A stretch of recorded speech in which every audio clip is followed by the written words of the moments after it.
Des de fa 20 anys, al voltant d'aquests dies, a Gràcia, sortim al carrer per denunciar les agressions masclistes i lluitar contra aquesta xacra social que va contra les dones, pel fet de ser dones.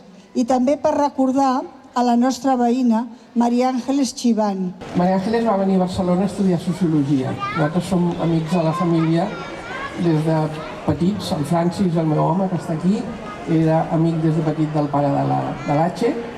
I l'Atxe va venir a Barcelona perquè a Barcelona mai passava res. Barcelona era una ciutat tranquil·la, era una ciutat on les dones podien sortir de nit, cosa que a Buenos Aires no era tan obvi. I la família va decidir, després de consultar-nos-ho, que l'enviaven a Barcelona per estar tots tranquils. Va estar uns mesos a casa, evidentment, érem com els seus padrins a Barcelona, fins que va compartir un pis aquí mateix, aquí al carrer de l'Església, amb unes quantes amigues. Anava a la facultat, treballava al consolat argentí, era feliç, jo penso que era feliç.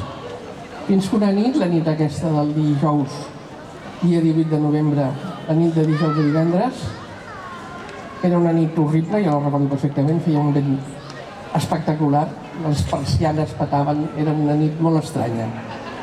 Es va trobar amb el seu destí, aquí, al carrer Rubi. Mai es va trobar aquesta persona, per dir-ne d'alguna manera, i el cas no està resolt. Si us plau, un minut de silenci per l'Àngeles.